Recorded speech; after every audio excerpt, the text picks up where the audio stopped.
ہمارے اور آپ کے پیارے نبی سرکار مدینہ صلی اللہ علیہ وآلہ وسلم کی دنیا میں تشریف لانے کی ایک انفرادی حیثیت ہے، اور بچہ آنے کے بعد، جوان ہونے کے بعد پہچانا جاتا ہے، مگر قربان جاؤ پیارے نبی صلی اللہ علیہ وسلم کی ذات بابرکات پر ہزاروں کروڑوں درود و سلام ہو اس ذات رسول صلی اللہ علیہ وسلم پر کہ آپ تشریف بعد میں لائے، پہچانے پہلے گئے۔ سبحان اللہ، بے شک سبحان اللہ، تشریف بعد میں لائے، پہچانے پہلے گئے۔ سبحان اللہ۔ علامہ بدر الدین عینی رحمت اللہ تعالی علیہ نے شرح بخاری نزہۃ القاری میں ایک بڑی طویل داستان لکھی ہے، اور اس داستان میں اس بات کا ذکر فرمایا کہ جب پیارے نبی سرکار مدینہ راحت و قلب و سینہ جناب محمد رسول اللہ صلی اللہ علیہ وسلم مکہ سے ہجرت فرما کر مدینہ تشریف لائے، اور آپ کی اونٹنی اللہ کے حکم کے مطابق حضرت ایوب علیہ السلام کے گھر کے قریب بیٹھی، ایک شخص آ کر کے اس اونٹنی کو اپنے پیر سے ٹھوکر لگایا، یعنی اسے اٹھانا چاہ رہا تھا کہ وہ اپنے گھر کے قریب اس اونٹنی کو لے کر جائے، کیونکہ مدینہ شریف میں صرف حضرت ایوب علیہ السلام ہی نہیں تھے، بلکہ اور بھی نامور افراد مدینہ المنورہ میں بستے تھے، اور وہ بھی صحابہ رسول مسلمان تھے۔ تو حضرت ابو ایوب انصاری رضی اللہ تعالیٰ عنہ نے یہ جملہ فرمایا تھا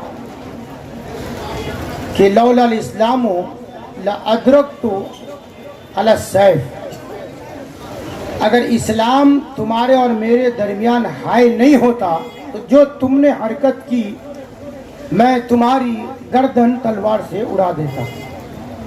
اس حرکت پر علامہ بدر الدین عینی نزہۃ القاری میں بڑی داستان لکھتے ہیں کہ حضور علیہ الصلاۃ و تسلیم کے اس دنیا میں تشریف لانے سے 1000 سال پہلے یمن کا ایک بادشاہ تبع اول حمیری جس کا نام تھا، اور شرف مصطفیٰ کے حوالے سے علامہ بدر الدین عینی نے اس واقعہ کو نقل فرمایا، اور اس کی حکومت بہت ہی اکثر ملکوں پر تھی۔ جب وہ سیر کرنے کے لیے نکلا 1,12,000 جو سوار تھے اور 1,26,000 جو پیدل سفر کر رہے تھے، وہ جدھر بھی جاتا تمام کے تمام لوگ اتنی بڑی لشکروں کو دیکھ کر کے اس کی تعظیم بجا لاتے تھے۔ یہ جب تبع اول حمیری مکہ پہنچا تو وہاں پہنچنے کے بعد اس نے یہ دیکھا کہ کوئی بھی شخص ان کی تعظیم بجا لانے کے لیے نہیں پہنچا، تو ان کو یہ بڑا افسوس اور تعجب بھی ہوا کہ میں اتنی مملکت کا بادشاہ ہوں اور جدھر جدھر سے میرا گزر ہوتا ہے تو وہاں پر یہ عالم ہے کہ لوگ مجھے سلام مارتے ہیں، تعظیم اور توقیر بجا لاتے ہیں، مگر جب میں مکہ پہنچا تو یہاں پر کوئی بھی شخص مجھ سے ملنے نہیں آیا اور میری تعظیم نہیں کی۔ تو ایک شخص نے ان کو یہ خبر دی کہ دیکھو یہاں پر اللہ کا ایک گھر ہے، کعبۃ اللہ، سبحان اللہ، بے شک یہ اللہ کا اتنا عظیم گھر ہے کہ سارے دنیا کے لوگ اس گھر میں جمع ہوتے ہیں، اور اہل عرب اپنے آپ کو سب سے زیادہ افضل سمجھتے ہیں، کیونکہ کعبۃ اللہ ان کے مکہ میں ہے، اس لیے یہاں پر کسی بادشاہ کو خاطر میں وہ نہیں لاتے۔ بے شک بے شک۔ تو انہیں غصہ آیا، اس بادشاہ تبع اول حمیری کو غصہ آیا، اس نے یہ دل میں ارادہ کیا کہ میں کعبہ کو معاذ اللہ نقصان پہنچاؤں گا۔ ابھی یہ ارادہ ہی کرنا تھا کہ اس کی ناک سے خون بہنا شروع ہو گئے، جب خون بہنا شروع ہوا تو بہت طبیبوں کو بلایا، ڈاکٹروں کو بلایا، اس نے اس کا علاج کیا مگر اسے افاقہ نہ ہوا۔ تو اس بادشاہ کی خصوصیت یہ بھی تھی کہ وہ 400 علماء جو آسمانی کتابوں کے عالم تھے، جیسے توریت ہے، زبور ہے، انجیل ہے، اس وقت چونکہ قرآن مجید نازل نہیں ہوئی تھی، حضور صلی اللہ علیہ وسلم کے آنے کے بعد قرآن کا نزول ہوا۔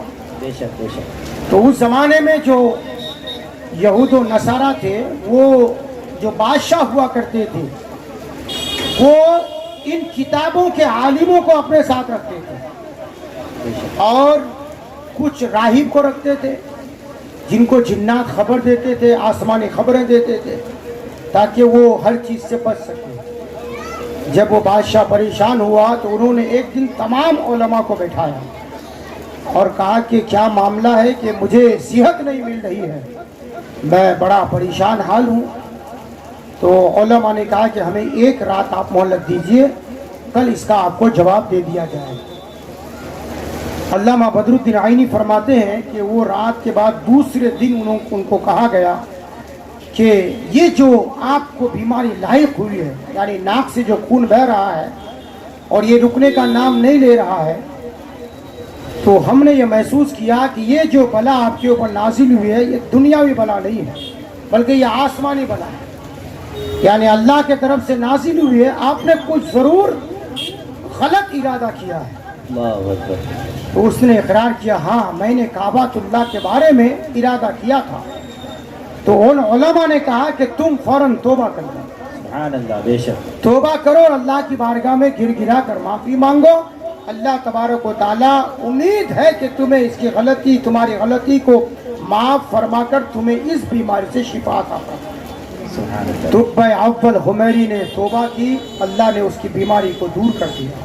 سبحان اللہ۔ اب یہ 1,13,000 اور 1,26,000 کا لشکر لے کر جب یثرب پہنچا، یعنی مدینہ المنورہ، یہ اس وقت کی بات ہے کہ وہاں کوئی بستی نہ تھی، نہ کوئی آبادی تھی، مگر جب وہاں سے گزر ہوا اور وہاں ان لوگوں کا قیام ہوا تو ان علماء نے جو آسمانی کتابوں کے عالم تھے، قرآن میں اللہ نے کہا الذین آتیناہم الکتاب، وہ جنہیں ہم نے کتابیں عطا کی تھی، یعرفونہ کما یعرفون ابناءہم، وہ میرے نبی کو ایسے ہی جانتے تھے جیسے کہ اپنے بیٹے کو جانتے ہیں۔ سبحان اللہ، نعرہ تکبیر، نعرہ رسالت، جشن میلاد مصطفیٰ، گلشن نعیمیہ کمیٹی، نعرہ تکبیر۔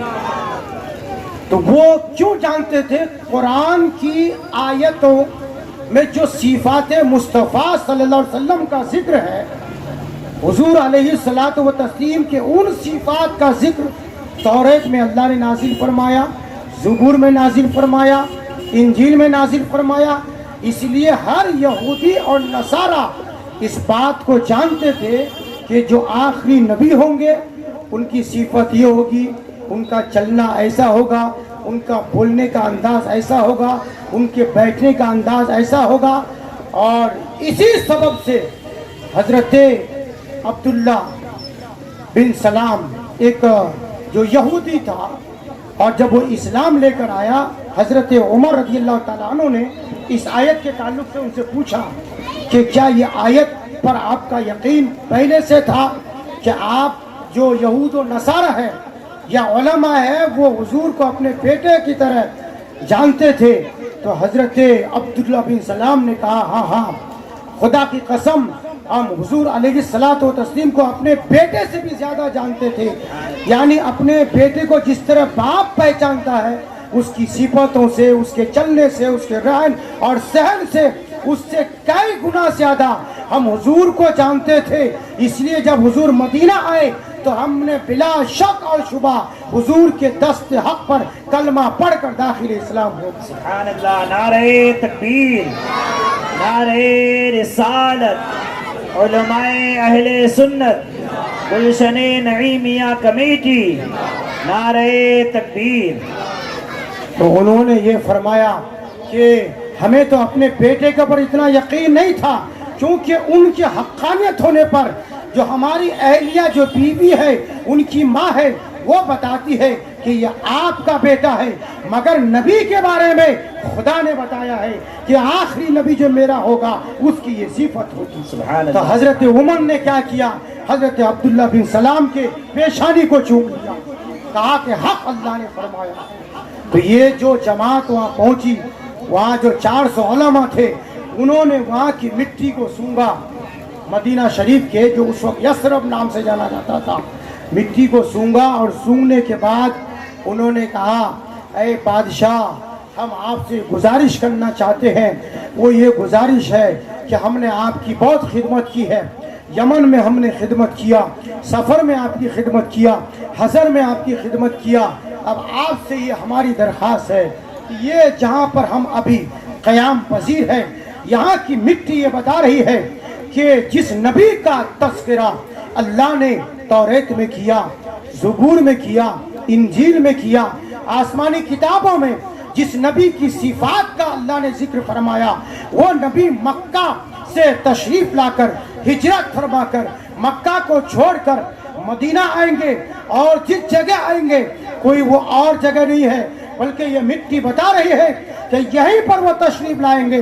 ہم آپ سے درخواست کرتے ہیں کہ آپ ہمیں اجازت دیں کہ ہم ایک مکان بنا لیں، جھوپڑا بنا لیں، خیمہ بنا لیں، تاکہ ہم اس نبی کے آمد کے انتظار میں کہ جب حضور یہاں تشریف لائیں تو اس نبی کے صدقے میں اللہ عز و جل ہمارے خطاؤں کو معاف فرما دے، ہم اب یہی رہیں گے، آپ ہمیں اجازت دیں۔ اللہ اکبر کبیرہ۔ یہ طب اول حمیری نے ان جب علماء کی بات کو سنا تو ان کی درخواست کو قبول کیا، صرف قبول ہی نہیں کیا بلکہ ان سے یہ کہا ایسا کرو، میں تمہارے لیے 400 مکانات تیار کر دیتا ہوں۔ سبحان اللہ، سبحان ہم اور آپ کیا عید میلاد مصطفیٰ مناتے ہیں؟ ارے عید میلاد مصطفیٰ تو طب اول حمیری نے منایا کہ حضور ابھی تشریف نہیں لائے ہیں، 1000 سال پہلے مدینہ میں 400 مکانات کی تعمیر کراتے ہیں، اور تعمیر کرانے کے بعد ان کے جو سب سے بڑے عالم ہوتے ہیں، جو عالم العلماء ہوتے ہیں، ان کے ہاتھ میں ایک لیٹر تھماتے ہیں، ایک خط لکھتے ہیں اور فرماتے ہیں کہ یہ خط جب حضور تشریف لائے ان کے ہاتھ میں تھما دینا، اگر میری زندگی میں تشریف لائے تو زہر نصیب میں حضور کے قدموں میں حاضر ہو جاؤں گا، غلامی مجھے مل جائے گی، اور اگر مجھے حضور علیہ الصلوۃ والتسلیم کی ظاہری حیات میری زندگی میں ملاقات نہ ہوئی تو ایسا کرنا، اے عالم باعمل، میں تمہیں یہ خط دے رہا ہوں، یہ خط ہاتھ میں رکھو، تم اپنے بیٹوں کو نصیحت کرنا کہ وہ جب مر جائے، انتقال ہو جائے تو وہ اپنے بیٹوں کو نصیحت کریں،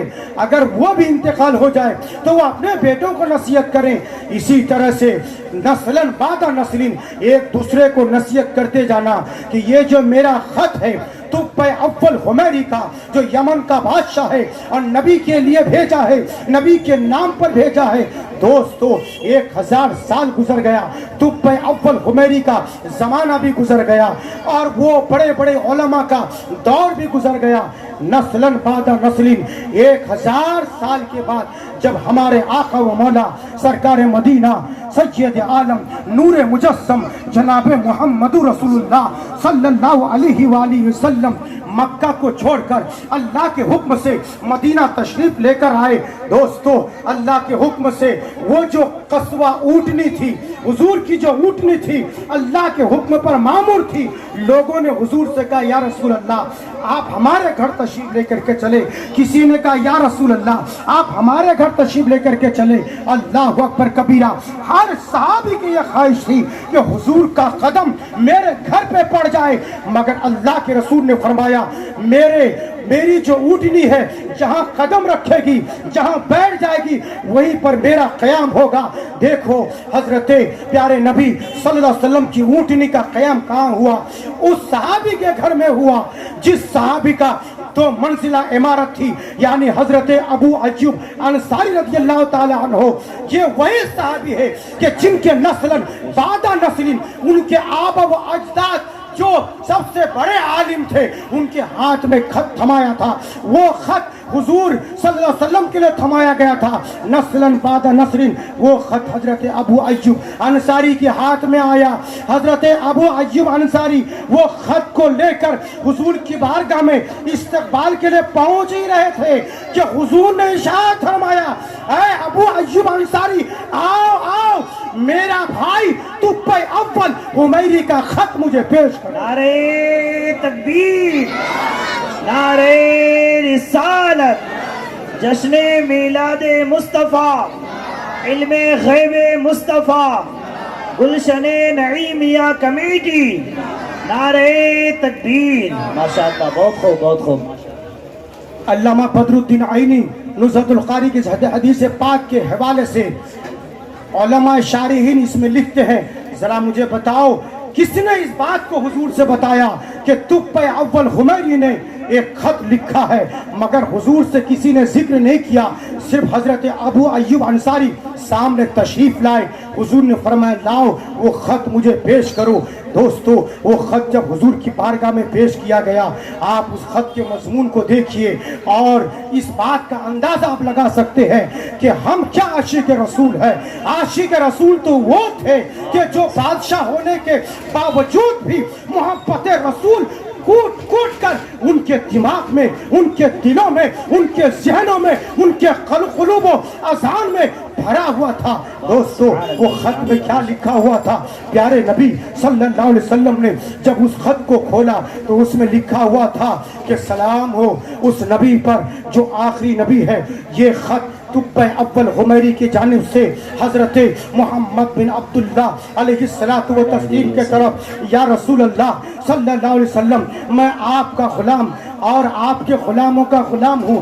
طب اول حمیری میں نے پڑھا، میں نے علماء سے سنا کہ آپ آخری نبی ہے۔ یا رسول اللہ میں نے اسی لیے خط لکھا کہ سب سے پہلے میں آپ پر ایمان لاتا ہوں۔ آپ نے ابھی تشریف نہیں لانا ہے، آپ نے ابھی نبوت کا اعلان نہیں کرنا ہے، بلکہ 1000 سال پہلے پہلا وہ مسلمان بادشاہ ہے جس نے حضور پر ایمان لایا۔ طب اول حمیری نے کہا یا رسول اللہ مجھے غلامی میں آپ قبول کریے، قیامت کے دن یا رسول اللہ مجھ گنہگار کو نہ بھولیے گا، یا رسول اللہ میری شفاعت کیجئے گا، مجھے قبول کیجئے اپنی غلامی میں۔ دوستو حضرت طب اول حمیری کے اس خط کو پڑھ کر پیارے نبی صلی اللہ علیہ وسلم مرحبا مرحبا کہتے ہیں، اے طب اول حمیری مرحبا مرحبا، گویا حضور نے اسے غلامی میں قبول فرما دیا۔ سبحان اللہ، نعرہ تکبیر، نعرہ رسالت، جشن میلاد مصطفیٰ، علماء اہل سنت، نعرہ تکبیر۔ پتہ یہ چلا کہ عشق مصطفیٰ صلی اللہ علیہ وآلہ وسلم صرف ہمارے اندر نہیں یا اس زمانے میں نہیں، بلکہ حضور علیہ السلام سے آنے سے پہلے بھی حضور صلی اللہ علیہ وسلم سے محبت کرنے والے، ان سے عشق رکھنے والے، حضور پر جان قربان کرنے والے پہلے بھی موجود تھے۔ سبحان اللہ۔ حضرت عبد المطلب کا آپ نے سنا، حضور کے دادا صحن کعبہ میں سو رہے ہیں۔ آپ اس بات سے واقف ہیں کہ جب حضرت ابراہیم علیہ السلام نے کعبے کو تعمیر فرمایا، اللہ نے کہا ابراہیم مانگ، کیا مانگتا ہے، اس کے بدلے میں کیا مانگتا ہے مانگ۔ تو حضرت ابراہیم علیہ السلام نے دعا مانگی تھی، ربنا وابعث فیہم رسولا، اے اللہ جس آخری نبی کا ذکر تو نے کتابوں میں فرمایا ہے، میری یہ دعا ہے کہ اس نبی کو میری نسل میں بنا دے، میری نسل میں پیدا فرما دے، مجھے ان کا دادا بنا دے۔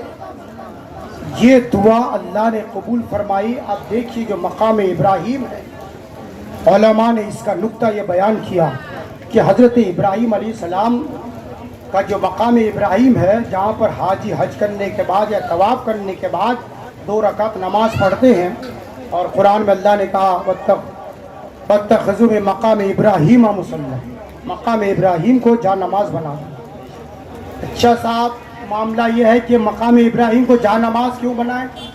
کیوں ان کے طرف چہرہ کر کے نماز پڑھے؟ چونکہ اللہ نے حکم دیا. تو مقام ابراہیم کیا ہے کہ حضرت ابراہیم علیہ السلام کے دونوں قدموں کے نشان اس پتھر پر ہے. یہ نبی کی شان ہے کہ جہاں پر اپنا قدم رکھ دے تو پتھر بھی ان کے نشانوں کو جذب کر لیتا ہے. سبحان اللہ بے شک. پتھروں پر بھی نبی کا قدم پڑ جاتا ہے.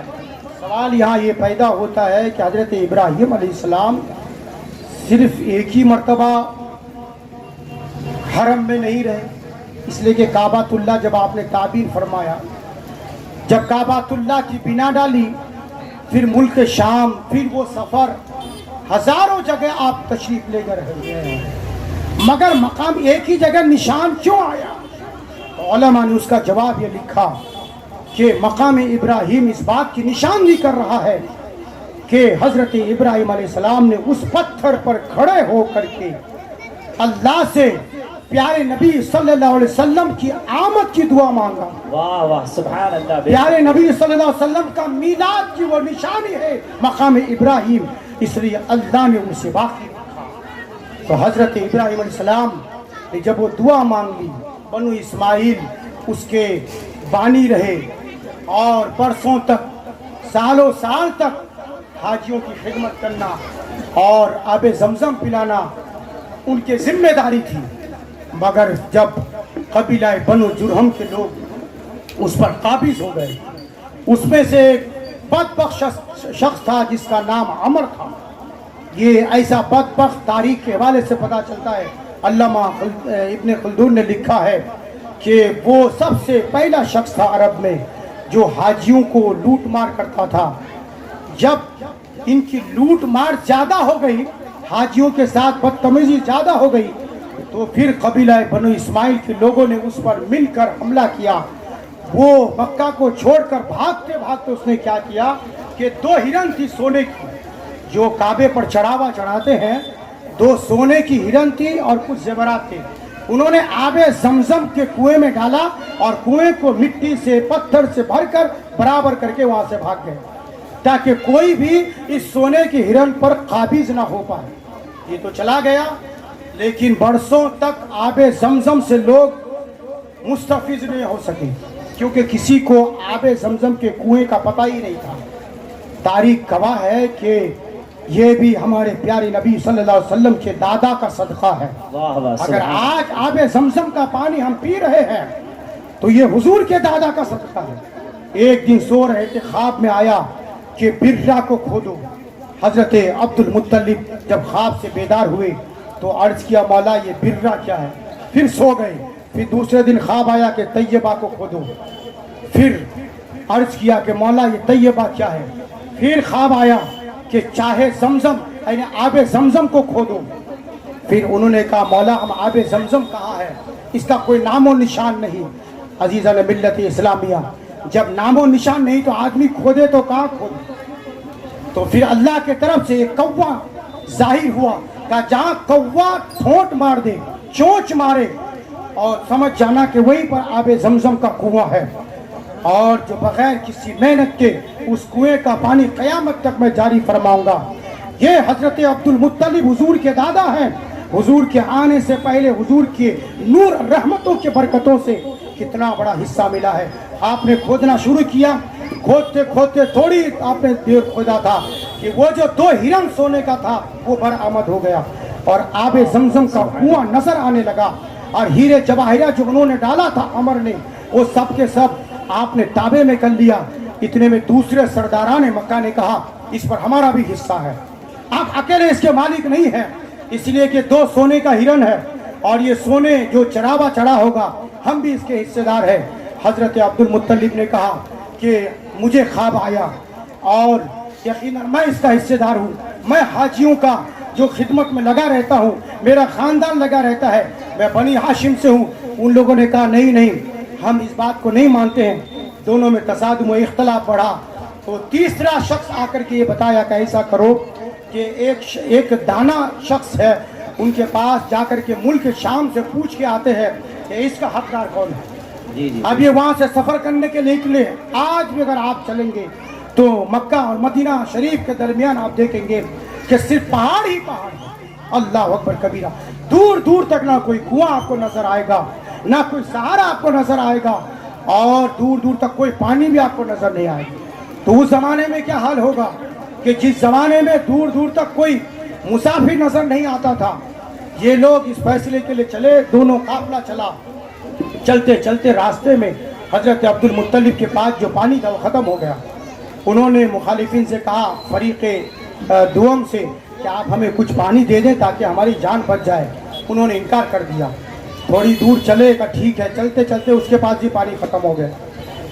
اب یہ مسافر ہیں، ملک شام جا رہے ہیں، پیدل چلتے چلتے جب اسے یقین ہو گیا کہ اب پانی بھی نہیں ہے اور کوئی امید بھی نہیں ہے کہ کہیں سے پانی ہمیں نصیب ہو، تو ہم ایسا کرتے ہیں کہ اگر ہم مر جائیں تو بہتر یہ ہے کہ کوئی ہماری لاش کو دفن کرنے والا بھی نہیں ہے، تو اپنی اپنی قبروں کو ہم خود کھودتے ہیں، اور کھودنے کے بعد اس قبر میں ہم بیٹھ جاتے ہیں اور موت کا انتظار کرتے ہیں، تاکہ جو جہاں مرے کم سے کم وہ قبر میں بیٹھ جائے، قبر تو کم سے کم اسے نصیب ہوگا۔ یہ دونوں قافلے نے کیا کیا، حضرت عبد المطلب کے قافلے والوں نے اور دوسرے سرداران مکہ نے قبریں کھودی، اور کھودنے کے بعد قبروں پر بیٹھ گئے۔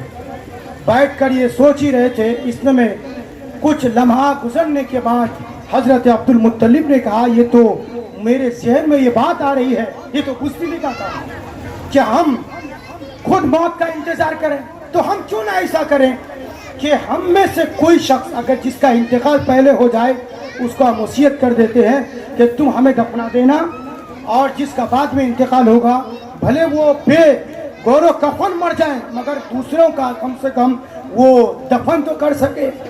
تو ایسا کرو، ہم چلتے ہیں، جب تک چل سکتے ہیں چلتے ہیں، جب موت آئے گی وہ اللہ کے حکم سے آئے گی، اٹھو۔ جب قافلہ اٹھا تو حضرت عبد المطلب کے جو اونٹنی تھی، وہ اونٹنی جہاں سے اٹھی اس کے قریب سے اللہ نے میٹھا پانی کا چشمہ جاری کر دیا۔ واہ واہ سبحان اللہ، بے شک میٹھا پانی کا چشمہ جاری کر دیا۔ تو آپ سوچئے کہ جہاں موت سامنے ہے پانی کے بغیر، اور اچانک وہاں پانی آ جائے تو خوشی کی انتہا نہ رہی، سبحان اللہ سبحان اللہ، خوشی بے کی شک۔ انتہا نہ رہی۔ انہوں نے اس میٹھے چشمے کے پانی کو نوش فرمایا۔ حضرت عبد المطلب نے کہا کہ فریق ثانی کو بھی بلاؤ، بھلے ہمارے مخالف ہیں مگر انہیں بھی پانی دیا جائے، ان کے جانوروں کو بھی پانی دیا بے جائے، شک۔ کیونکہ یہ حضور صلی اللہ علیہ وسلم کے دادا تھے، ان کے اندر ایک صفت رحم دلی کی بھی تھی۔ اللہ اکبر کبیرہ۔ جب فریق ثانی نے اس پانی کو پیا، میٹھا چشمہ کا، اور پینے کے بعد کہا چلو پانی بھرو، پھر ملک شام کی طرف چلو، تو فریق ثانی نے کہا اے عبد المطلب، ہمیں اب ملک شام کے سفر کی ضرورت نہیں ہے، اس لیے کہ اللہ نے فیصلہ کر دیا کہ جس کے اونٹنی کی قدموں کی برکت سے اس بیابان میں، اس صحرا میں، اس وادی مکہ میں جہاں ہر طرف پتھر ہے، اللہ نے وہ میٹھا چشمہ جاری کر دیا، تو یقیناً آپ بھی اس کے حقدار ہیں۔ واہ واہ، نعرہ تکبیر، نعرہ رسالت، علماء اہل سنت، اب جشن ہم میلاد مصطفیٰ، نعرہ تکبیر۔ اب ہم واپس چلتے ہیں۔ پھر اس کے بعد وہ جو آب زمزم جاری ہوا، زمزم کا جو کنواں شریف ہے، اس کے بعد سے لے کر قیامت تک اللہ نے مسلمانوں کے لیے عام کر دیا۔ اب کوئی ایسا ظالم قیامت تک امید ہے کہ انشاءاللہ نہیں آئے گا کہ جو آب زمزم کو بن۔ یہ حضرت عبد المطلب کا صدقہ ہے کہ آج ہم جو آب زمزم پی رہے ہیں۔ پھر حضرت عبد المطلب نے وہ دونوں ہرنوں کا کیا کیا، وہ جو سونا تھا ان دونوں ہرن کے سونے کو گلا کر جو کعبے میں جنتی دروازہ ہے اس میں پیوست کر دیا۔ واہ واہ سبحان اللہ سبحان اللہ، دوستو، بے شک۔ وہ ذات ہے پیارے نبی صلی اللہ علیہ وسلم کی کہ جو آنے سے پہلے جس کی بشارتیں اللہ تبارک و تعالیٰ نے صفاتوں کا ذکر کتابوں میں، آسمانی کتابوں میں بیان فرما دیا۔